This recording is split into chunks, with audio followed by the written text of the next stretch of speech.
Ah, okay, here we go. Hold on, I skipped something by accident. This came up in the trial, didn't it? As something a little dubious, I mean. The fact no time of death was recorded on Inspector Gregson's autopsy report. Yes, there were some unexpected turns in the courtroom earlier. The suggestion you came up with certainly took everyone by surprise.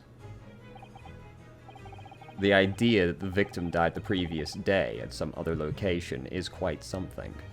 Hold on, let me adjust something over here. Well, considering when the pocket watch had stopped and the scorch marks on the candle, it's certainly a distinct possibility. The evidence and the scene both point to it. To be honest, it bothered me too. So I paid a visit to the autopsy room earlier. The coroner responsible wasn't there, but I got a name. It's Dr. Gory, as we know also. If it wouldn't trouble you, Kazuma-sama, we'd very much like to speak with the coroner too. Of course, the last thing I want is for anything to be brushed under the carpet.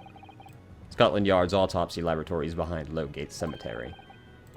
Uh-huh. Ah, you know it, do you? The prison where my father was incarcerated and robbed of his life. Kazuma-sama. Well, thank you. We'll have to pay a visit to the laboratory later. Finally. Progress. Ryunosuke. I want to thank you. What for? For this. You safeguarded the soul of the Asogi clan. Well, it is a famous sword that's been in your family for generations. My only slight regret is that I never got the chance to draw it before I returned to you. Not even for fun? Dude. Kuruma is said to have been forged by a master swordsmith during the Sengoku Warring States period. I come from a long lineage of warriors, many of whom were expert swordsmen. Well then, you're a chip off the old block, I'd say. This blade, Kuruma, is the symbol of the Asogi clan's honor and might. Apparently, one of my father's apprentices even took the blade's name for a surname. Really, Kuruma. It does sound formidable, that's for sure. 16 years ago, when my father was a visiting student here in London, he had this sword forever at his side. Which is why it means so much to me that I have to have it by my side again now, too. And that is all thanks to you. It was an honor.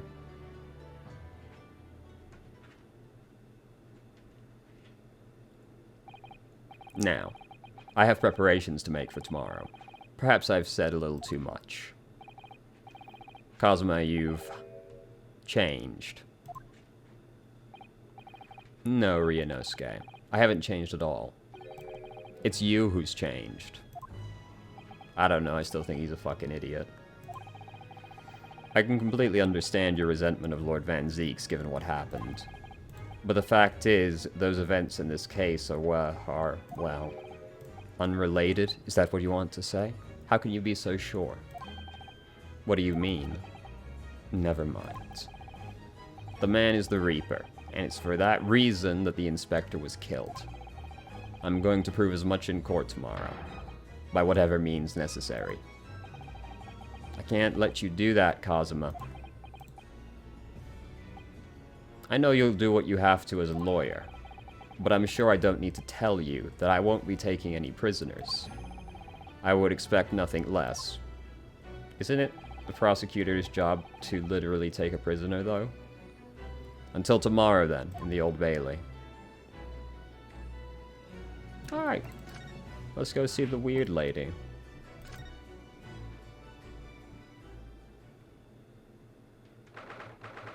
Well, this is much funkier. This place really is creepy, isn't it? Well, being a dead room, it's probably full of the spirits of the desiccated. Desiccated. But actually, there's a rather pleasing scent of roses in the air. Well, being a dead room, the coroner probably needs a bold scent like that to mask the odor of death. She is also wearing a plague mask. Iris, do you think we could change the subject? Don't like that. What? What was that?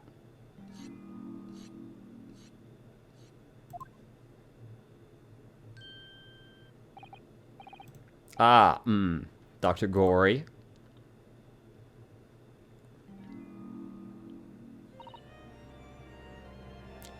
What? I'm a little bothered by just how white her neck appears to be.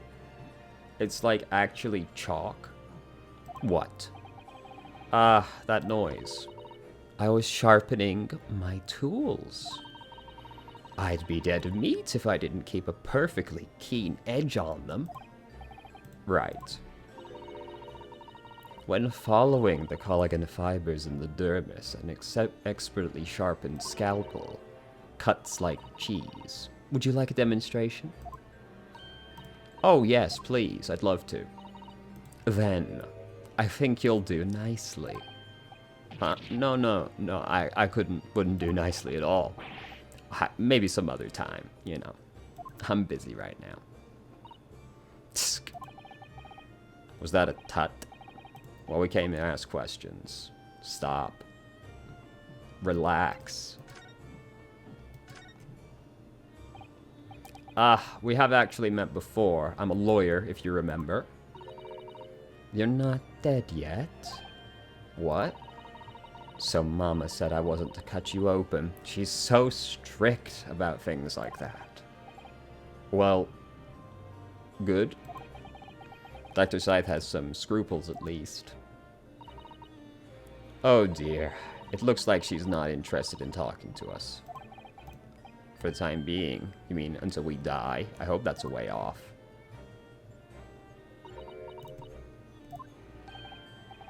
Sorry, but I wasn't planning on dying anytime soon.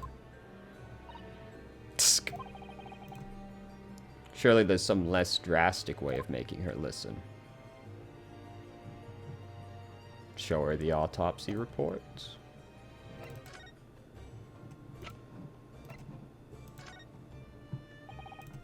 Dr. Gory, we actually came to ask you about this. He was very good. Good? Sorry? His skin didn't snag my blade once, and very little mess. His joints dislocated easily, and his muscle tissue was a pleasure to work with. We can skip those details, but there is one thing about the report that's caught my attention. You don't seem to have recorded a time of death.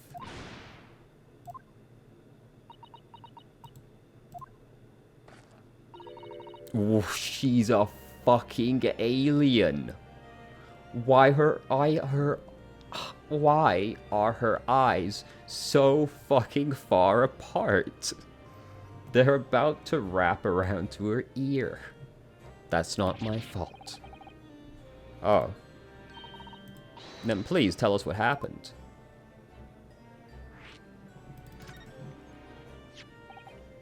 So, why doesn't this autopsy report include the victim's time of death? It's really the most crucial detail. I was told not to write it. What? By who? Male Strongheart, the Lord Chief Justice. Gee, what a surprise. Lord Strongheart came?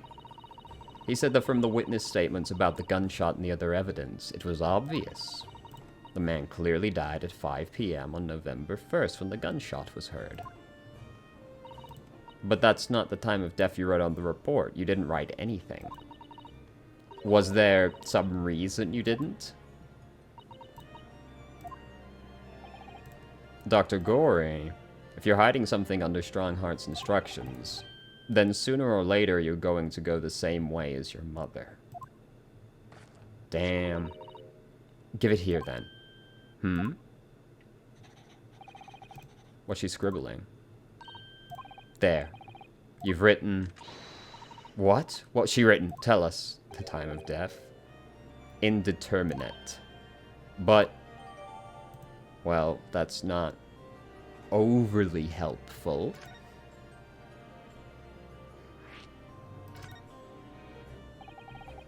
What do you mean by that? Why was the time of death indeterminate? When the specimen was brought in, it was still fresh. So the time of death could easily have coincided with when the gunshot was heard. But there was one small discrepancy. What discrepancy? There was some fried fish in the pocket of the specimen's overcoat. And that fish had started to rot. Rot? That was in there for a while then, wasn't it? What?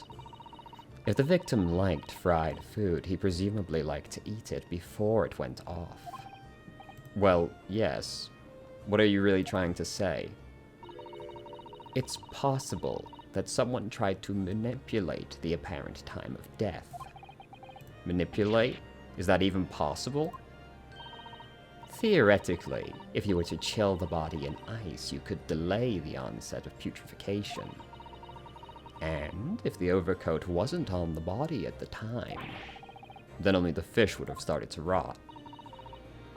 With today's science, it's not yet possible to determine if the body was chilled or not. But today's science is advanced enough to let you freeze a corpse. That's not exactly an advanced thing to do. But surely, to chill a corpse like that would require an enormous electrical refrigerator. And I don't imagine many households in London are equipped with such a device. Or just like a fuck ton of ice. No, definitely not, but maybe in a factory or some other special places. I don't recall seeing any factories or such like on Frenzo Street, though. I wonder if the inspector's body had been chilled somehow. What might the actual time of death been? Well, if the food was rotting, that sounds to me like a week or so, you know? I couldn't say for sure. But at the most, it might have been a day earlier. Damn, how fast did that fish start to rot, dog? In other words, it would corroborate your previous deduction. That Inspector Gregson was killed a day before his body was discovered at a different location. Did you inform Strongheart of this possibility? He simply said that there were no electrical refrigerators of that size in the vicinity.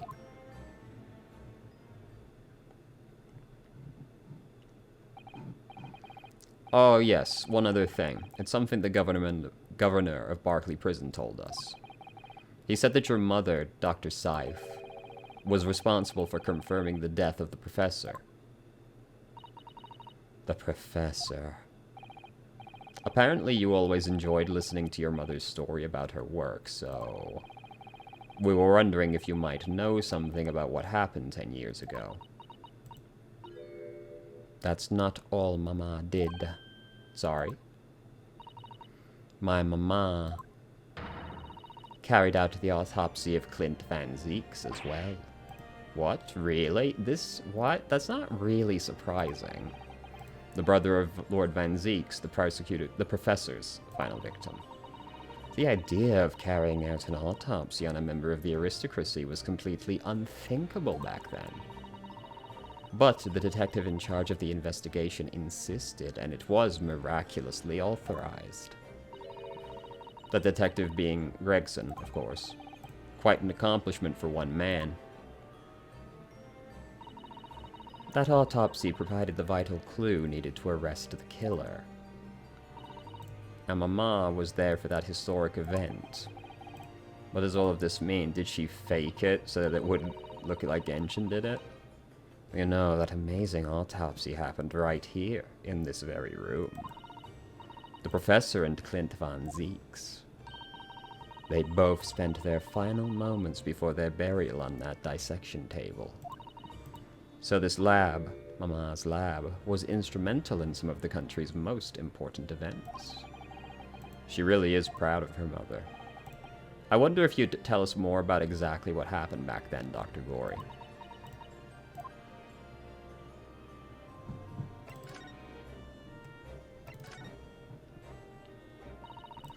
The The professor's execution was Mama's first big case. She had to be in attendance at Barclay Prison's execution chamber and sign the certificate to confirm the convict's death. Mama is the best coroner in the world, you know. I was so proud of her. But the execution didn't actually take place. No, and worse still, Mama actually helped with the jailbreak. I didn't want to know. Oh dear, you found out recently, you mean? I believed in her, in Mama, but now I wonder if I'm starting down the same path as her. You are a literal psychopath, it seems like. You mean because you admitted the time of death on the autopsy report?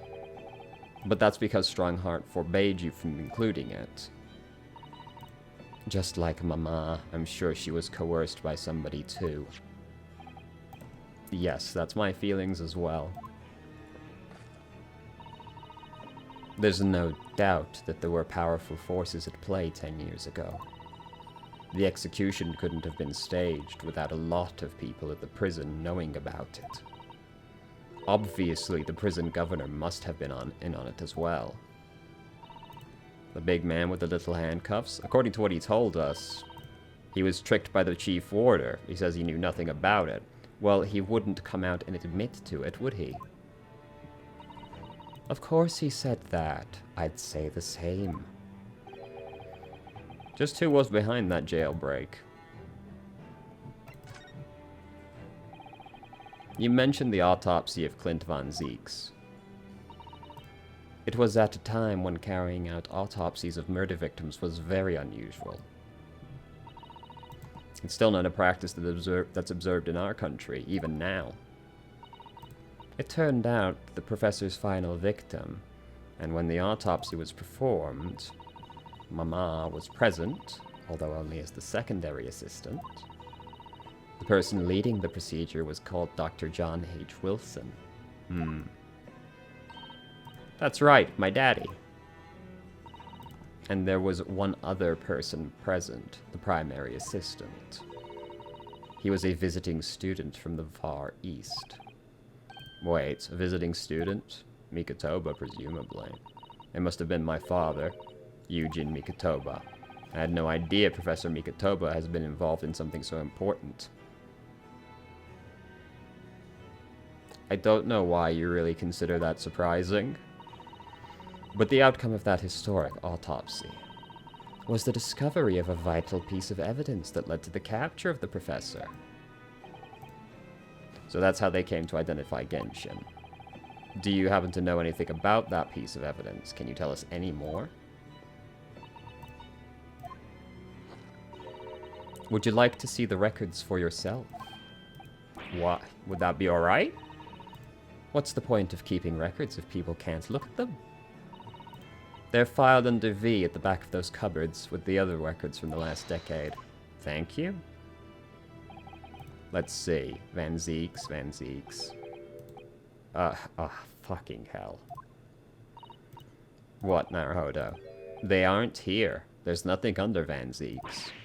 There must be. Perhaps somebody took them away? No one's allowed to take documents related to the Professor case out of this room. But you're right, they're gone. Well, when was the last time somebody looked at them? It was... Oh, yes, I remember now. It was 2 years ago. A consulting detective came one day saying that he'd like to see the records. No, you don't mean... Herlock Sholmes was his name. Deep down, I knew that was coming. Do you think he stole the records? Oh no, surely not. Iris, that can't be right, can it? He totally would. Iris?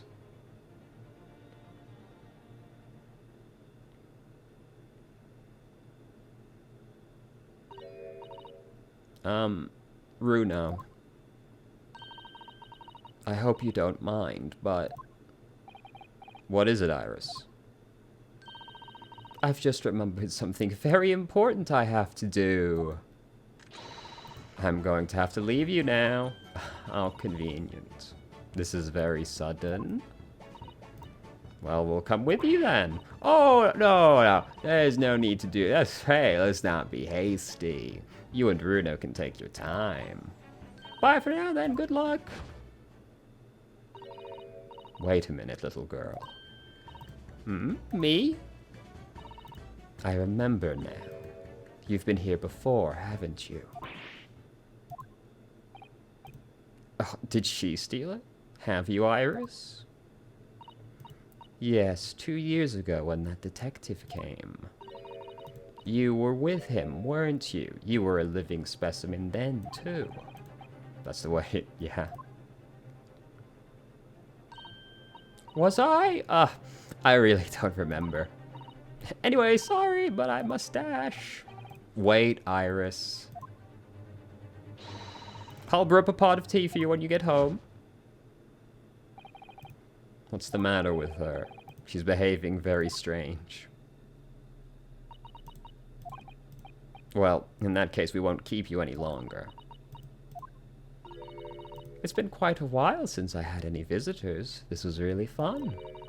But next time you come, I'd prefer if you were ready for dissection. I can't make any promises, sorry. It's strange that the records of Van Zeeks' autopsy have disappeared. But I think we've asked all we came to ask now. Alright. Sholmes? Iris? Where are you? Iris? Iris? Where you at? What you doing? Oh. What have we here, then? The police are still busily investigating. They look more like they're looking busy. But Gina's nowhere to be seen. Where is she? Yes, it's been blissfully quiet, hasn't it? Dude, fucking relax. Perhaps she's out investigating on her own, practicing what her boss taught her. Well, I expect she'll be back before too long. Shall we wait? Yo, let's crack that bad boy open. Yes, there sure is. Could always use the time to investigate. Where did you come from, my friend?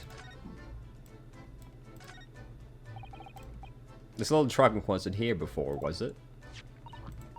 Oh, it appears to be made of metal. It must be very heavy. I wonder to whom it belongs. There's some initials on the outside. Look, TG. I wonder who. Let's ask one of the policemen. Oi! What you think you're doing? That's my trunk, that is. Hands off. Gina! Where were you hiding? I don't know. You leave something unattended for a few seconds and every Tom, Dick and Harry's got his greedy eyes on it. Just a wild guess, Gina, but... What? Spit it out, Oda. Is it fair to say that you've only owned that trunk since this morning's trial? What? What you trying to say? Come on, this trunk goes with me everywhere. Always has. Where have you been the last year? Trying not to incur your wrath, mainly. Alright, let's chat. You should hear them talking at the yard now. They should be ashamed of themselves. They're saying that it was the boss who killed all them bludgers.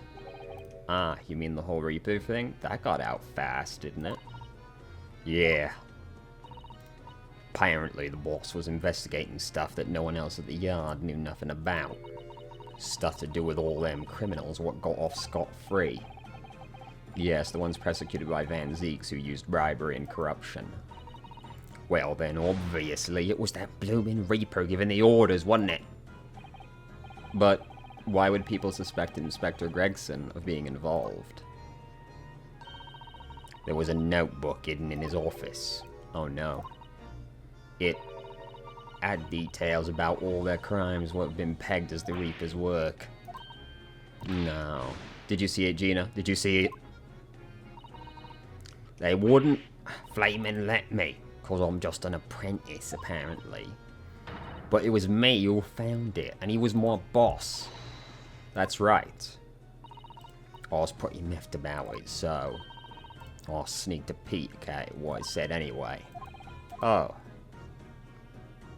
What you got then? So you managed to see what was written, did you? Why, I see it. It's my right to read what he wrote. And what had he written, Gina?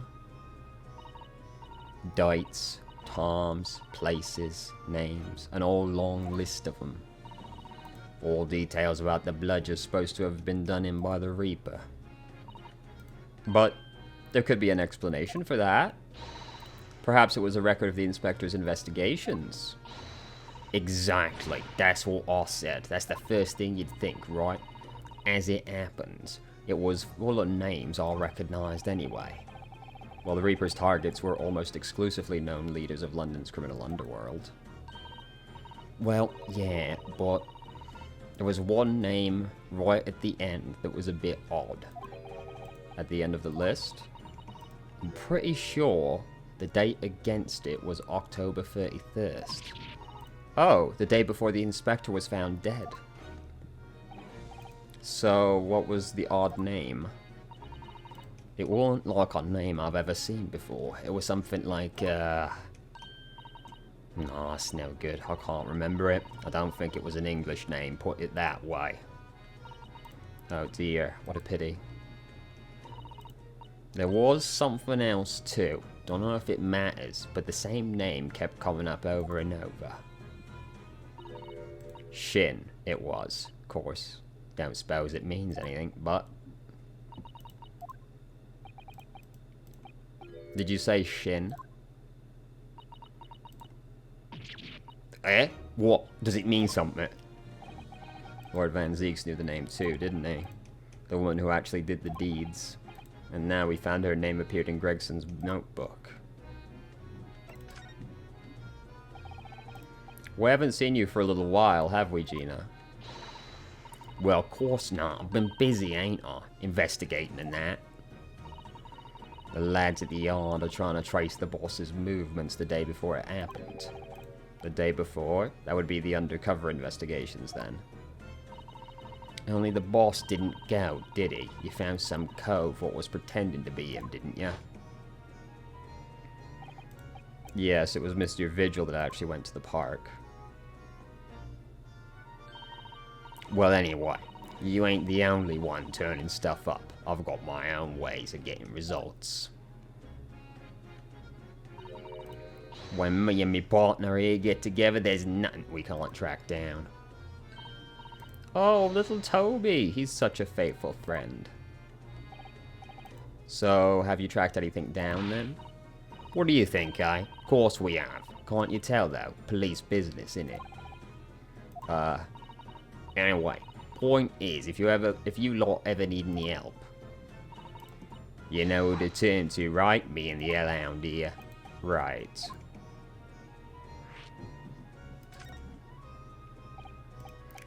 Gina, about your hellhound. Chief Inspector Toby, you mean? He's the pride of the force. In Japanese, police dog means something quite different and not altogether nice to those involved in crime. But here in Britain, it's a wonderful compliment, it seems. For a canine, at least. It should be, after all, in the Great Exhibition case the other day. It was Toby here who managed to locate Drebber. Maybe it's time for another demonstration of what this super dog can do. Do we have something the Chief Inspector could catch scent of? Maybe the wig. Take that! Well, Chief Inspector Toby, if you wouldn't mind having a sniff. He might be a little too keen. Well, oh, Jesus. The Chief Inspector made short work of Gina. Woof. Ah, Look what he's gone to. Well, that's convenient. Oh my, that trunk clearly has a very strong scent of Inspector Gregson. In other words, it must have belonged to him.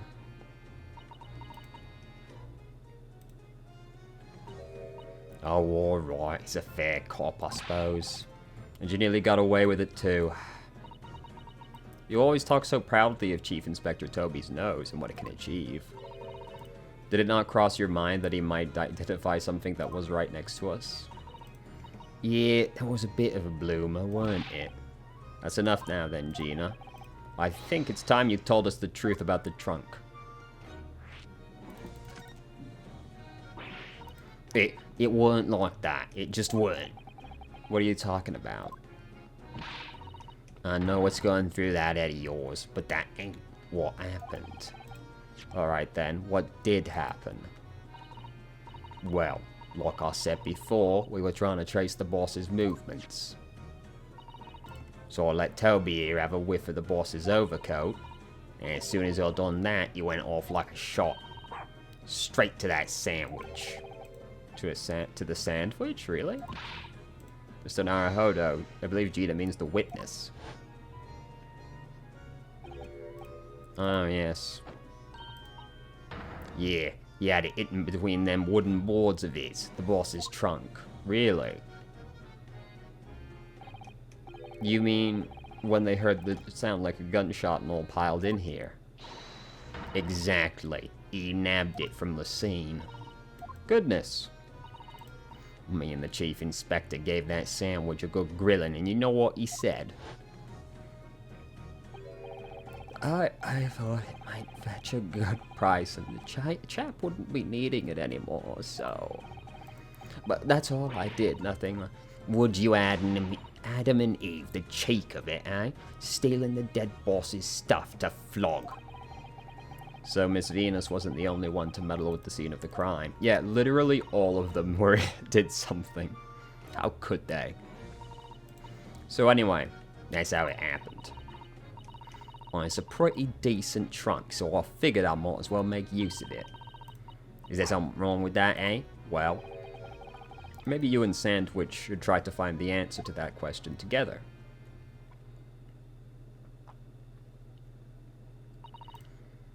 I think perhaps that the trunk should be turned over to the police, don't you? What you on about? I am the police. Gina, if you wouldn't mind, could we maybe examine it? Yeah, alright, damn. Thank you, we shall make a detailed record. Let's see what's in that bad boy. Nah, now we've no time for that.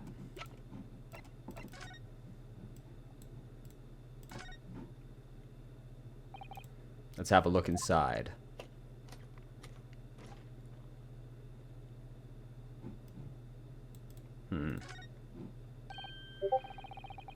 Look, there goes Discord. Sorry, I got interrupted and accidentally skipped through this, so we gotta go through it again. Oh, didn't notice this, though. Have you seen this huge gash across the side of the trunk? It's gotten right through the leather and into the metal behind. It also was clearly open at the time, because it stops abruptly. Gosh, for a metal chest like this, it would have been badly damaged. Whatever made the gash must have struck the side of the trunk with considerable force. I wonder how it happened. Well, it was definitely open at the time. Oh. Look at this dark stain here. Do you think... Yes, I'm afraid so. I think it's blood. Ugh, I knew you were gonna say that. So that presumably means that this was present at the scene when Gregson was killed. It's the most logical conclusion, yes. To think Gina's been carrying this around with her. If you didn't know any better, I suppose it does look like a grease stain from all the fish and chips. No, it doesn't. What the fuck kind of chips have you been eating that the grease is, like, practically fucking black? Nothing else? Alright, open that bad boy. Let's have a look inside.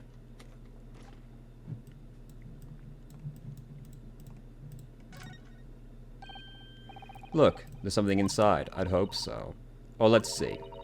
It appears to be a passport, authorizing him to travel overseas. Was Inspector Gregson about to go on it?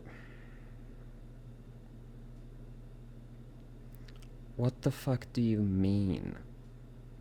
Do you not remember how Gregson told us he was going to Paris? I swear to God, I fucking hate you.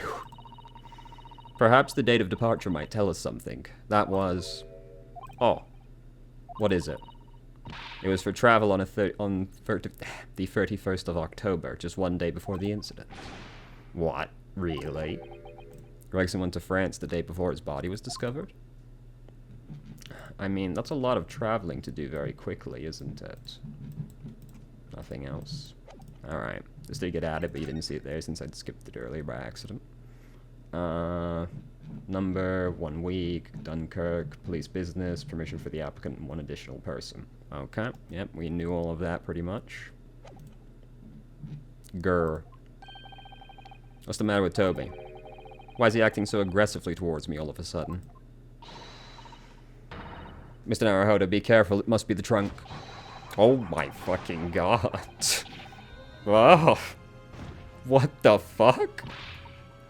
Toby! Oi, what are you doing? You're gonna lick his face off. Mr. Naruhodo. Mr. Naruhodo. Gina, quick. Gina, hail a cab. What the fuck just happened? What, did my man pass out? What a pussy. What an unbelievable fucking bitch. That he passed out from being apparently licked by a tiny dog. I mean, granted, the most amount of damage I've ever seen a dog do to somebody was a Chihuahua.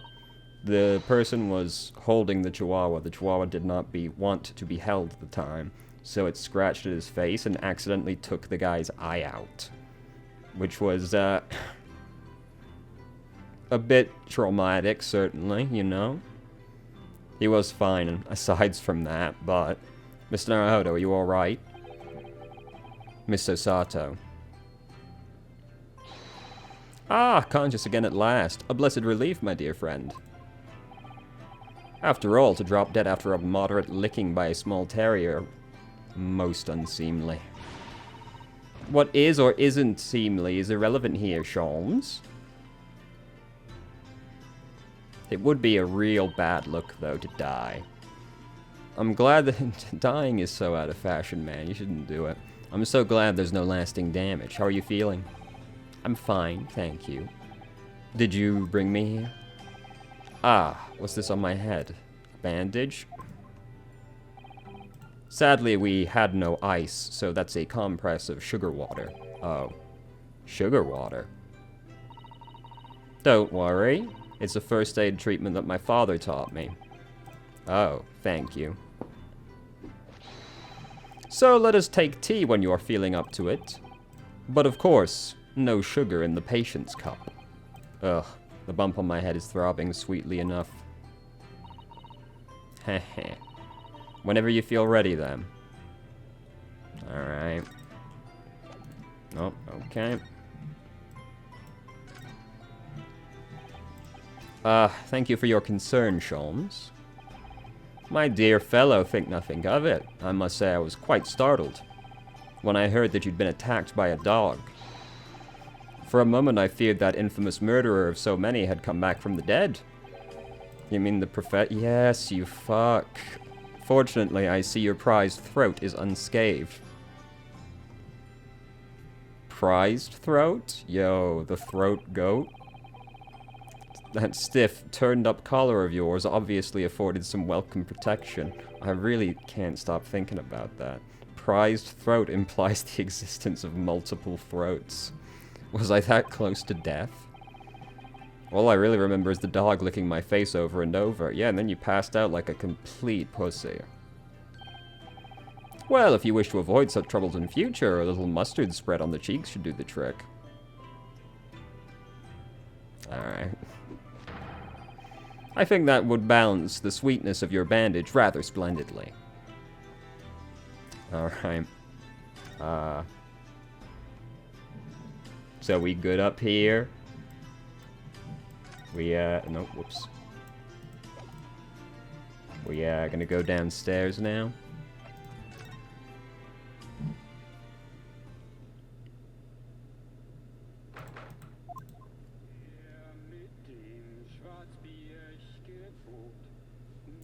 What? What the fuck?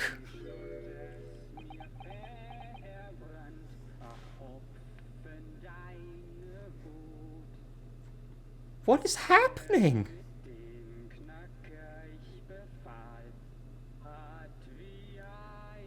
Am I having a fever dream? What on earth is going on in here? I know!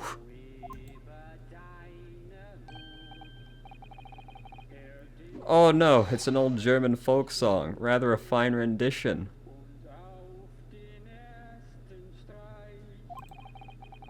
That's the least of my concerns. Iris. Oh, it's broke. Iris, what's the matter? Guys. I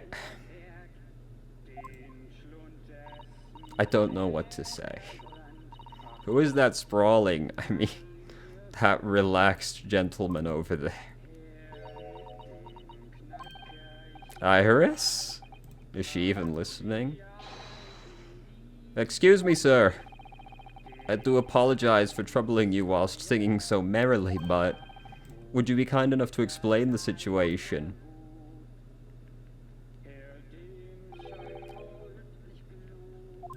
Well, that worked. How's he doing that without moving his lips? A crooning gentleman and a mute young girl, a rather tantalizing juxtaposition.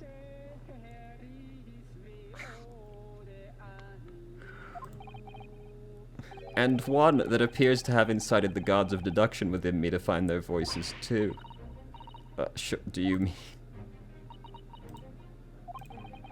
The strains of reasoning within me are playing a delightful...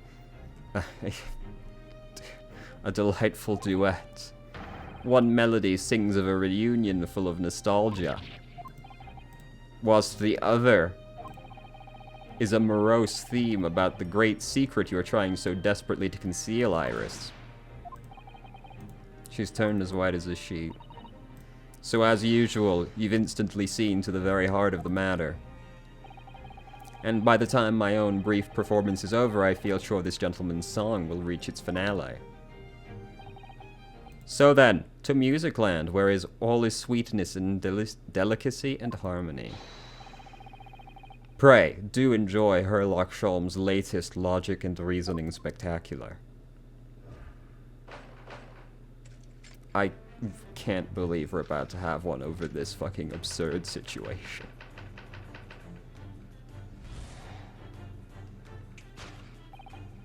Firstly, we consider the gentleman's nationality. Clearly he's a German with no grasp of the English language. That's a... Is that Mikatoba? That's a pretty distinct mustache. I mean, it's all it's comb-shaped, as evidenced by the Germanic song he sings to an apparent inability to understand who, when asked to dissent. I don't know what the fuck. I read like none of that correctly. So why is the man here at all, and in such apparent high spirits? The answer, of course, Iris, is clearly known to you. Indeed, we need only follow the gaze of those bright young eyes to unravel that particular part of the mystery. The reason for the man's mildly irritating warbling is revealed by the herbal tea. What a good word, warbling. You obviously offered our German guest a cup of your latest herbal blend. The tea's delectable flavor has made the man's spirit soar, and resulted in this joyful ditty tumbling incessantly from his lips. I eagerly await sampling the flavor myself, that I may join the fellow in his state of elation. Now to the next question. Who, exactly, is this gentleman availing himself so thoroughly of the settee? True, he is manspreading like a champion. As it happens, a number of years ago now, a certain gentleman of German origin engaged my services in solving a particularly delicate case. He required the retrieval of letters once set to an acquaintance that might have proved problematic. In order to conceal his noble identity, he also arrived at my office in a mask, except it's the mask that was already here. The gentleman's name was Wilhelm Gottsrick Sigismund von Ormstein. No, not that dude. The King of Germany. If my memory serves, the mask worn by this gentleman is identical. Yes, there can be no question that mask belongs to the King of Germany, except it blatantly isn't. It would appear His Majesty remembers the fine service I afforded him, and decided to show his face again, mask and all, in order to express his gratitude. Not only is this guy not German, but you should be talking about a dude that was from Bohemia, not Germany. A well-mannered monarch indeed, wouldn't you agree, my dear fellow? So the identity of this masked visitor is in fact my former client, the King of Germany. Indeed, his son is currently in London as well, enjoying the wonders of the Great Exhibition.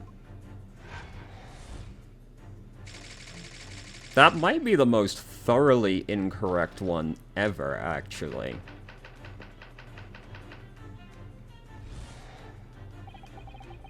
Oh, has this always been here, this shoe? Which leaves us with one remaining imponderable. Yes, imponderable. Okay. But your apparently inexplicable silence is unable to hide the truth.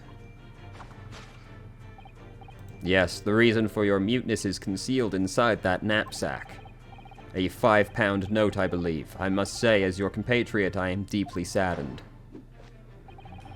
It would appear that you've allowed yourself to be bribed into silence by His Royal Highness, earning yourself some spending money in exchange for keeping quiet about the King's secret.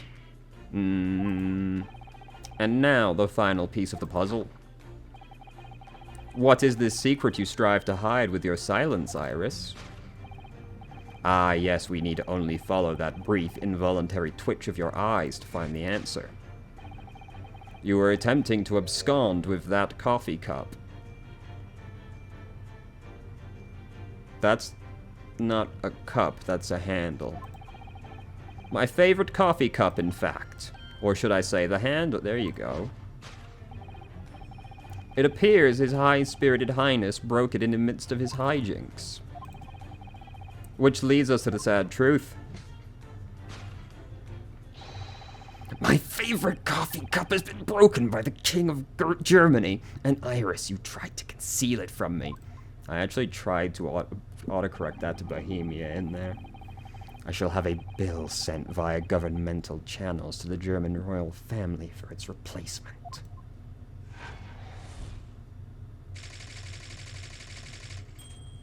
Today's been an experience. Thus concludes Sherlock Sholmes's great deduction of this painful puzzle.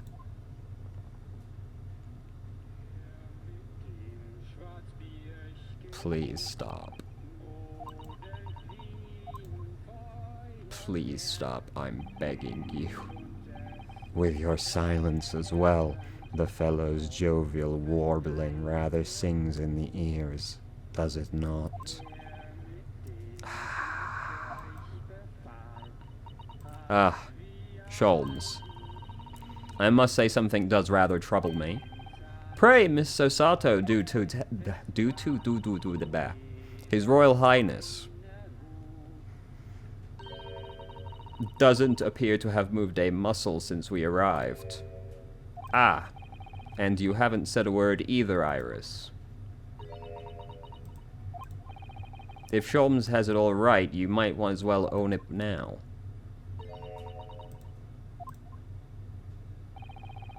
Your reasoning isn't entirely without substance, I must admit. And one other thing, Sholmes. Yet another grievance, Naruhodo? Surely not.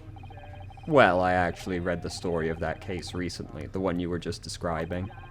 And according to that, at least, it wasn't the King of Germany. Yes, indeed, correct. Thank God somebody knew.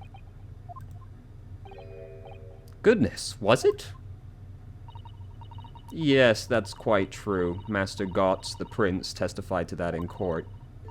In his words, I have come to see the great exhibition all the way from my home in Bohemia. I would ask you to keep that minor error to yourselves. It could easily become quite a scandal. I believe, Mr. Naruhodo, that it's our turn now to make some corrections in a number of minor errors. Yes, even Sholmes is willing to admit he might have made us be slightly wide of the mark this time. Although it's clear that Iris is definitely hiding something. We need to get the truth behind this mysterious scene. But one truth is incontrovertible. My favorite coffee cup is no more. So, shall we embark again on a joyful presentation of Herlock Sholmes' logic and reasoning spectacular?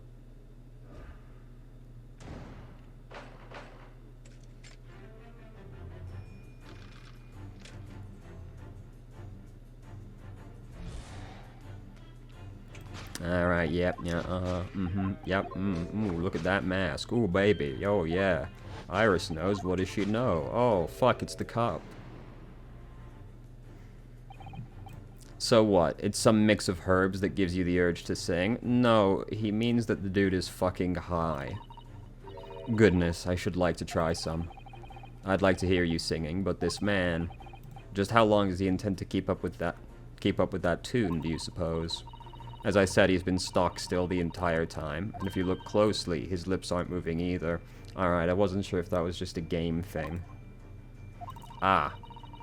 So I'm not sure what's actually responsible for the spirited singing, but I suspect the answer lies at the end of Iris's gaze. Yeah, I suspected as much.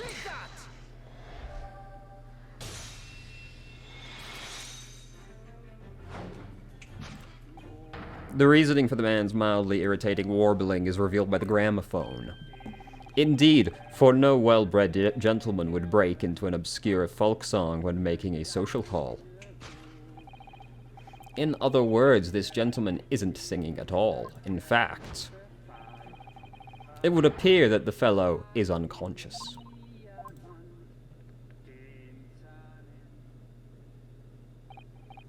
Ah, the music seems to have stopped. Thank God. I ask you, Mr. Naruhodo.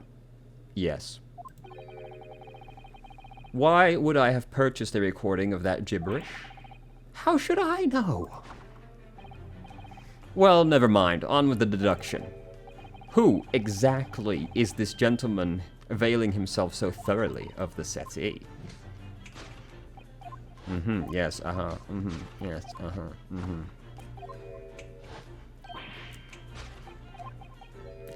the King of Germany, nay. Although we already established it was actually the King of Bohemia. It seems Sholmes intends to persist with his Germany theory. You know, I can't help but think this mechanic was a little poorly thought out, because it seems like every deduction, so Sholmes just... Like, after you disprove the first one, Sholmes just goes on a massive tangent that doesn't make any sense anymore. Come to think of it, the young prince was wearing a mask as well, wasn't he? Master Gotz, the boy whom you had in tears. Don't remind me. Or anyone else. Do you suppose all members of the aristocracy in mainland Europe wear masks?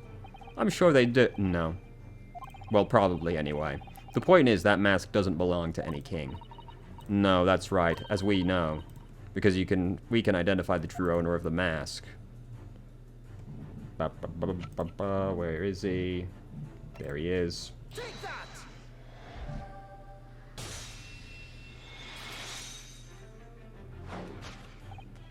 Yes, there can be no question. That mask belongs to Kazuma Hosogi.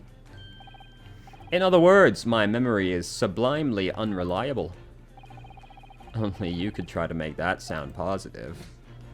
That is a fucking ironclad strategy. Ah, yes, it was just, delightfully wrong. Cosmo's mask has been languishing on this metal chest for several days. Though that doesn't explain why the gentleman is wearing it now. But it is now a simple matter to determine our guest's true identity. After all, the gentleman is unconscious. We need only excuse ourselves in advance, gently lift the mask, and peer beneath it.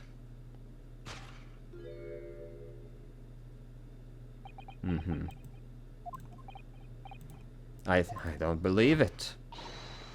Ah! Father. I'm afraid so, Salter. No! I think not, Sholmes. Then, it would appear our logic and reasoning has once again revealed the truth. This mysterious visitor is my unconscious father, Eugen Mikatoba. Logic and reasoning, or just looking and saying?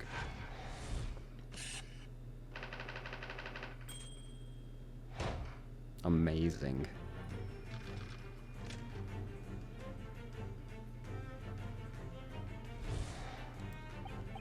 Oh yes, imponderable. Ah yes, inexplicable silence. Behold, the knapsack. So that £5 note poking out from Iris's back knapsack, is it? Oh dear, I can't be sure. Most money that we encounter is in coin form. I know, I'm not even sure if we've seen any banknotes in here in Britain, have we? But anyway, Father would never have paid money for Iris's silence. He certainly seems like the silent type himself, though, judging by his present state. There must be some reason for Iris's silence. Perhaps what Iris is trying so hard not to give away with her eyes is something entirely different. Rotato.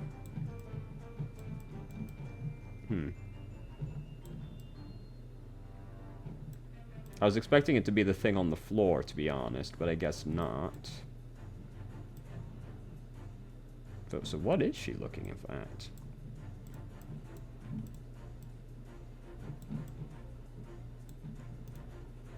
It is this? That slipper features in the adventures of Sherlock Holmes, doesn't it? It does. When I first saw it there on the mantelpiece, I very near fainted. Doesn't Iris keep her elvenness? Elvenesses in there? Yes, that part was never mentioned in the stories. We could swap it for the Japanese equivalent of a slipper. In other words, for a wooden Geddes sandal. Then it wouldn't be possible to hide anything. Which matters because... So that's that, right? Or do I have to examine this more closely? Now I think about it. Iris always wears that little bag on her back, doesn't she? Yes, that's right, though it's easy to forget about it because you can't see it from the front. There's 2 little felt dolls attached to it as well. Are there? I had no idea. I don't remember ever seeing them. Is it possible there's always a £5 note poking out from her bag that I just haven't noticed? I couldn't say with certainty, but I think it's unlikely. Alright, so I'm guessing it's the slipper. No, fuck. Fuck. Yeah, there's not a lot going on.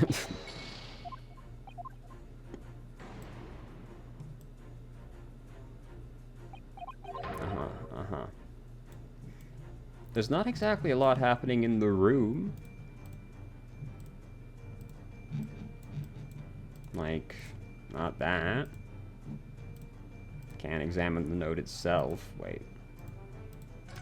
Why is this not ticked now? No, okay, it is the same. Yeah, there's nothing here. What am I looking for?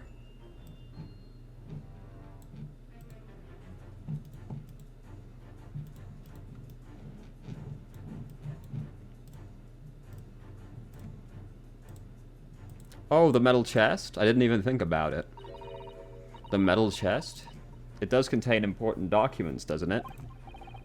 Yes, details of all the cases Sholmes has worked on. Written up by Iris's father, if I'm remembering correctly. Iris insists that the chest is kept locked at all times. I see. It's not locked now. Well, its contents are invaluable to her, suppose, and entirely irreplaceable. But look at it now. The catch is unlocked. Ah, so it is. Honestly, I have never even thought about the trunk. I just saw it as, like, piece of the background. I've never seen that chest unlocked before. Well, there we go. Take that!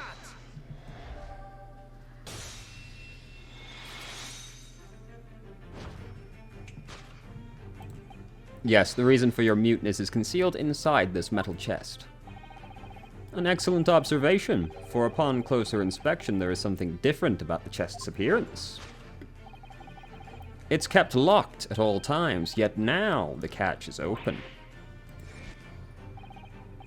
Evidently, this has something to do with your refusal to speak. But it's simple enough matter to incite you to speak, I'm sure. I merely need open this chest. Here we go. No, Hurley, don't. Oh, oh my God!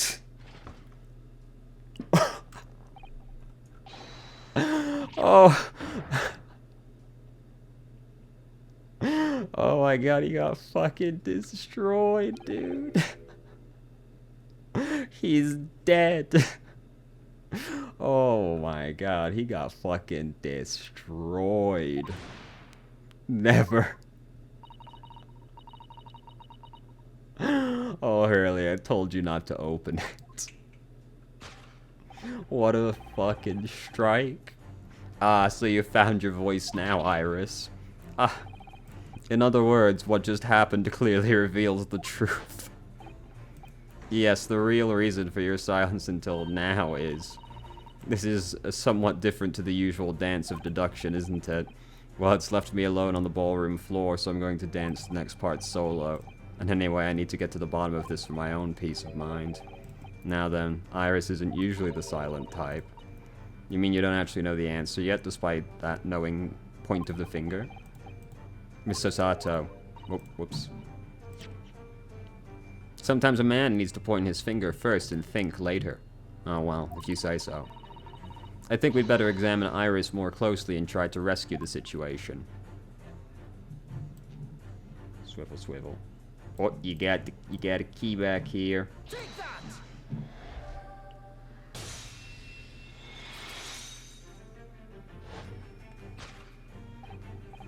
Yes, the real reason for your silence until now is that key. Ah, when Sholmes was thrown into the air before.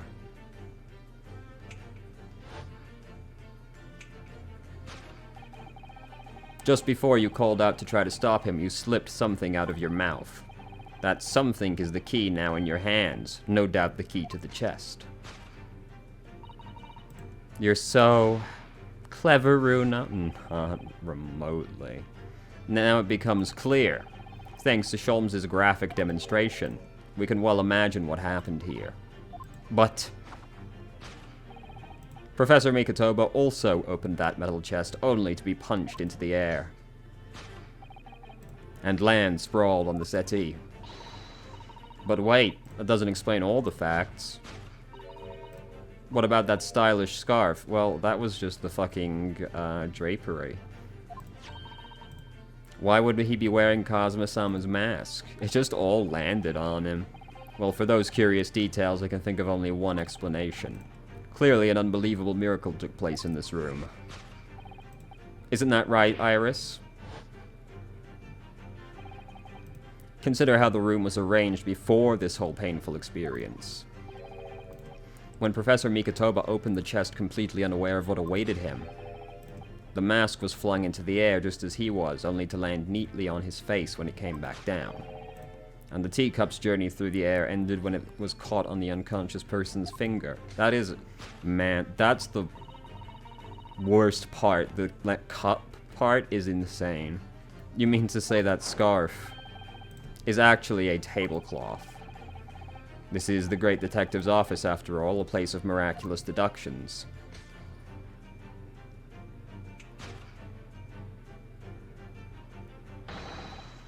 Would you expect anything less? Yes, you're right. It happened exactly as you said. Brilliant, Runa. Thus concludes Ryunosuke Naruhodo's great deduction of this punchy puzzle. I hated every second of this. This entire exchange is fucking stupid. So then, why don't I make a fresh pot of tea for us all? Objection! An admirable performance, Mr. Naruhodo. But in the final act of the show there, you missed missed everything of importance. There we go. Mr. Sholmes, if you would cast your mind back to my earlier deduction. Iris, clearly you're hiding a great secret. Ah, she is. Sholmes must be right. Whatever's got that great secret is. The cat isn't out of the bag yet. So I put it to you again. You were attempting to abscond with that coffee cup. It's really a shame about Sholmes' cup. It must have been smashed when Mikotoba opened the chest. Oh dear, so many things seem to have been broken here.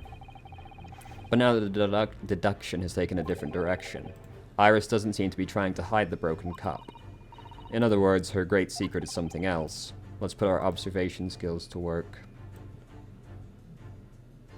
Where? Is it now do I examine this piece of paper? Surely this time, at last, the knapsack is going to be the answer. I'm really not sure why you're so intent on showing Iris's bag to be complicit. Because it's a sizable, big enough to carry things around, Naruhodo. That's what bags are for. So the knapsacks never see the limelight, you mean? I really wouldn't like to say. Is it, well? Oh, is it now this? No. Okay. There's nothing else on her, is there?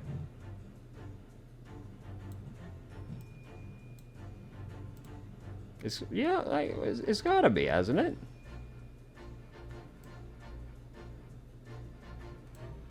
Has it? What else could it be? It's still not the cup or the pot.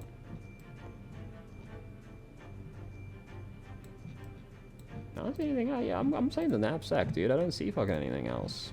Take that! Fuck!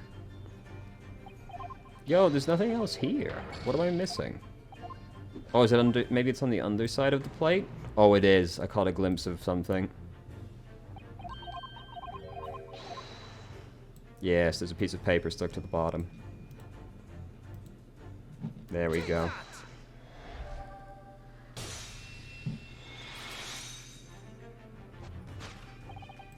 You were attempting to abscond with that case file. Iris, as you know very well, nothing escapes the attention of a great detective. Oh no.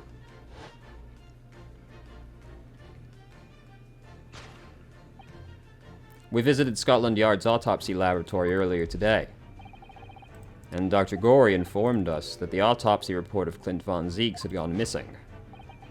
Clint von Zeeks, yes, I do seem to recall. That some years ago I asked to see the report in question. You were with me, weren't you, Iris? Why'd you take it? You mean it was you, Iris? So those papers you have there. I'm sorry. Forgive me.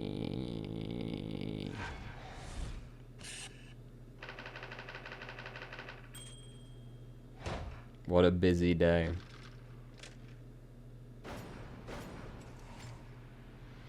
Elementary.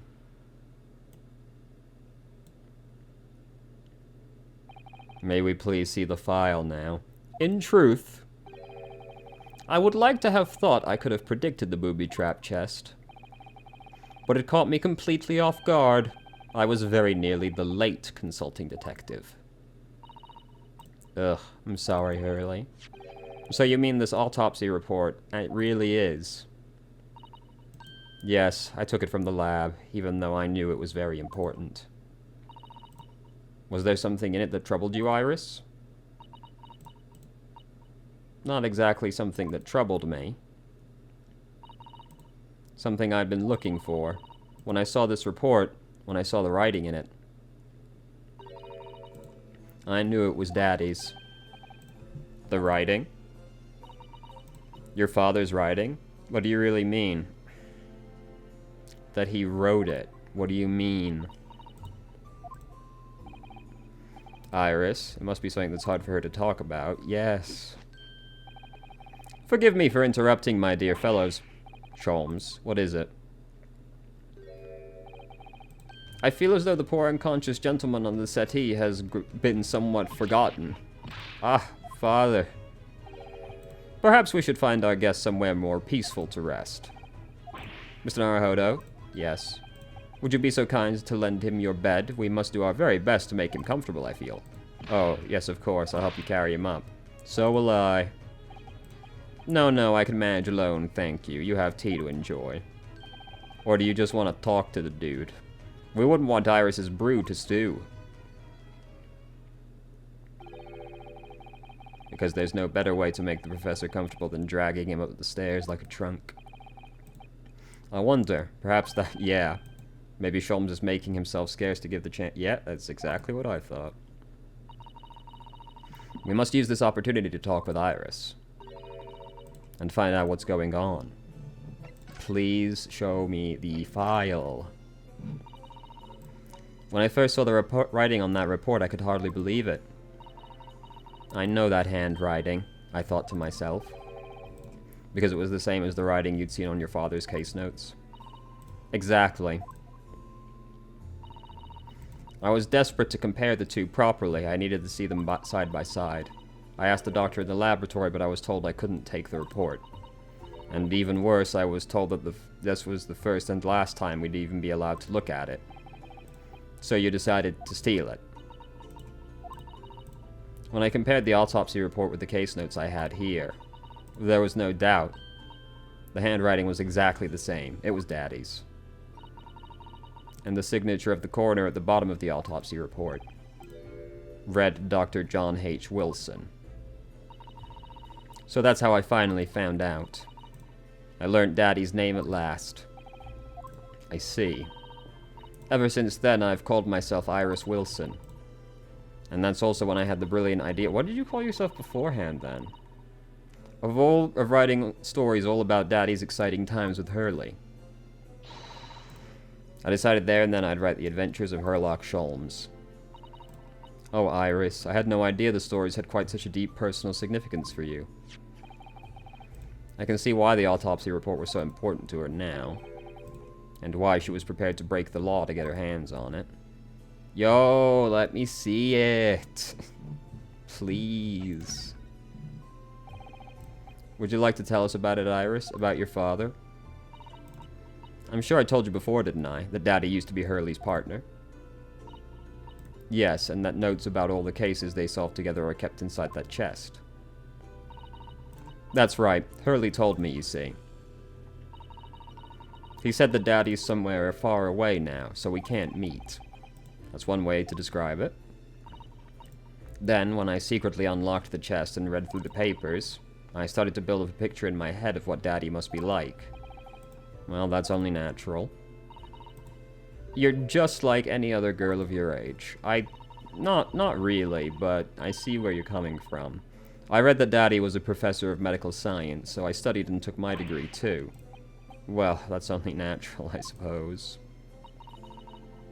In that respect, you're not quite like any other girl of your age, though, and in multiple other ways. But there was one thing that I could never find out. Daddy's name. His name wasn't anywhere on any of the notes that he'd made about his work with Hurley. But then one day, that's what happened, is it? When you saw this autopsy report, you finally managed to work it out. Yes. So it was the handwriting. Yes. We talked about this. I must apologize, Iris. This is really all my fault. Hurley. I made a promise, you see, that until the time was right, I'd keep the details about your father a secret. I know. I've been very naughty. I'll take the autopsy report. Oh no, you certainly fucking won't. Yes, we'll go to get. No! Then, let me look at it for you, before you do after we get there. Yes! Whoops. Let me look. Clint von Zeeks, male, 33, British. Time of death, May 31st, between 9 p.m. and midnight. Death from a single stab wound to the heart. Other superficial external wounds, indicative of a duel. Recent scarlet ink stains visible on the little and ring fingers of the right hand, but no document in corresponding ink was found.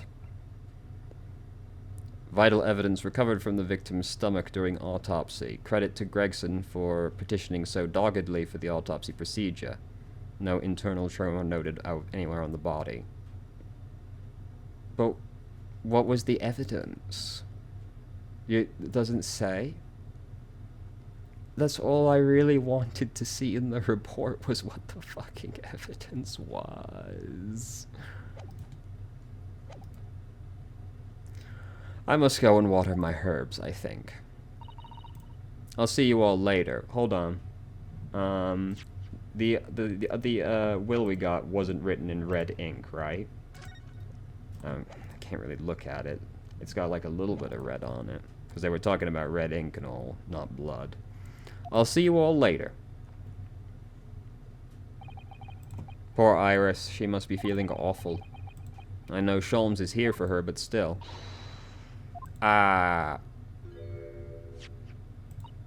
What? How? What's the meaning of this, Sholmes? Sholmes? Oh, dear me. So, you've noticed, I see. What? That would mean what? Oh. Do you mean the fact he wasn't killed by a dog? Right? Which is how apparently the professor killed people. What on earth's the matter, Mr. Sato? It's this autopsy report, the one from 10 years ago. I see. This is what Genshin meant. The life he took was Clint, but he didn't take the others? The writing isn't Wilson's at all. Oh. What do you mean? Well, I can't really verify that, so I guess you got me there. Because I know this writing very well. This writing is my father's. Ah. What? I thought it was the duel. I can't exactly verify handwriting, so I thought the duel was what she meant. Indeed, it's true. And now you know, my dear fellows. No, I don't know anything. Yeah. We know you don't. What on earth does all of this mean, Sholmes? Because the idea that's slowly forming in my mind is just too extraordinary to believe. Please, you have to explain.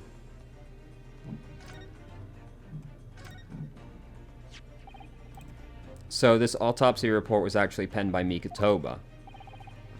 But that makes no sense. It's not possible, surely. Not possible? My dear fellow, pray, take a deep breath and think again. Yes, you're right. In some ways, it actually makes a great deal of sense. It does. 10 years ago, when Father returned to Japan after his extended study tour. And prior to his return, where was Dr. Mikotoba engaged? Of course. He was an assistant in Wilson's laboratory. And as an assistant, he would have aided with the dissection work, making detailed notes, which would be assembled into the full autopsy report. Once the work was complete, the head coroner would check the contents and put his signature on the document. In other words, the only writing of Wilson's in the report would be his signature at the end. I see. So Iris got the wrong end of the stick, you mean? She saw that, and oh. Mikotoba was Sholmes' partner, and assumed the whole report had been written by Wilson. Which is very understandable, of course. What a complicated situation.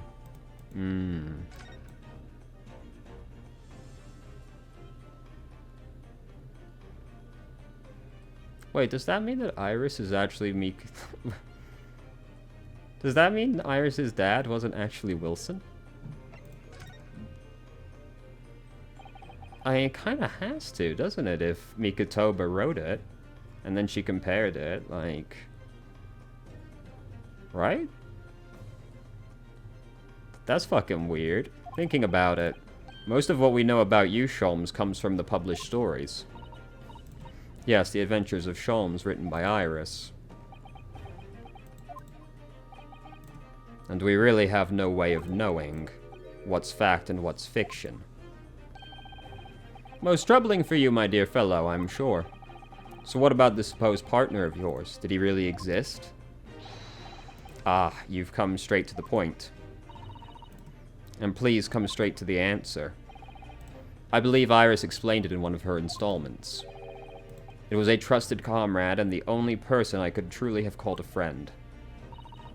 And did this partner of yours truly make a record?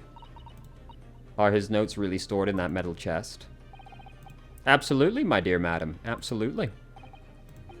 So, where's your partner now? We rarely meet. You see, he lives on the other side of the world. But if this autopsy report and the record of your old cases were penned by the same hand, and if the autopsy report was written, though not signed, by your famous partner, there would be only one logical conclusion. Yeah. Pray, impress me. Your partner would have to be Yujin Mikotoba. In other words, Miss Sosato's father. Yeah, I guess they've been sisters all along. Upon my word, Mr. Naruhodo. Yes. You are coming along wonderfully. You've hit upon the method at last. You've finally grasped the art of deduction. You mean to say... Allow me to introduce you. To my great friend and partner, Mikotoba. Professor Mikotoba.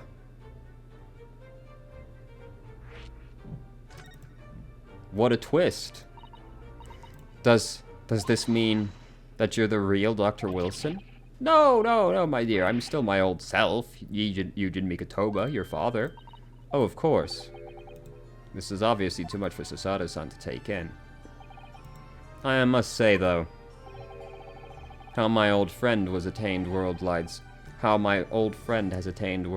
celebrity as a great mystery solver is the greatest mystery of all. I still remember the first time we met. Ah, pray remind me, when was it again?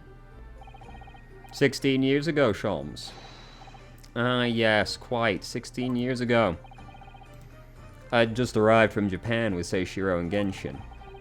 I was in search of lodgings close to the hospital, some comfortable rooms at a reasonable price. But rents are devilishly high in that particular area. That's right, so I decided I needed someone to share lodgings and the expense, and was fortunate enough to be introduced to Sholmes, who found himself in a similar situation. I was a callow fellow back then, a mere shadow of the great detective you see before you now. I was working at the hospital's chemical laboratory at the time, indulging my curiosities for little gain.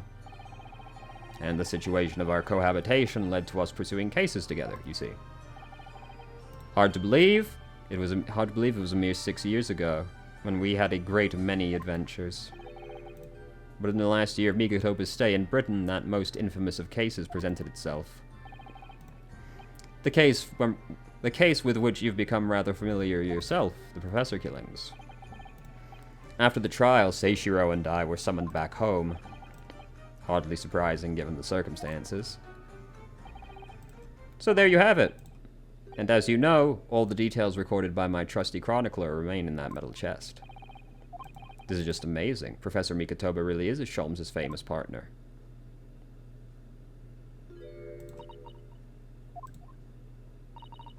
Father. Goodness, my dear, what a cutting look. As your daughter, I'm very proud to learn that you were the great detective's great partner. But nevertheless, there's another mystery that I really must ask you to explain now. And that is? You know very well what it is. The unreasoned, resolved matter of Iris's father. Ah, of course. I should have seen this coming, I suppose. Yeah. Mm-hmm. Iris told us that all the notes about the great detective's adventures are in that chest. Were written by her father. Isn't that correct, Sholmes? That is indeed what I told young Iris. But if you're Sholmes' partner, father, and you wrote those case notes, then Iris's father must be you. Ah! Upon my word, Mr. Sato. You are coming along wonderfully as well. You, too, have hit upon the method. You've finally grasped the art of deduction. What? What you've always told me, father, is that my mother died when I was born 16 years ago, and you left me in grandmother's care whilst you embarked on your study tour. And I've always accepted that, but all this about Iris... Oh, there it is, Sosato's ice-cold stare. No, hold on a minute. It was very complicated. I mean, it's really not what you think. Then perhaps you'd like to explain exactly what it is. There it is. Now from ice cold to red hot. No, really, you've got the wrong end of the stick. Sholmes, say something.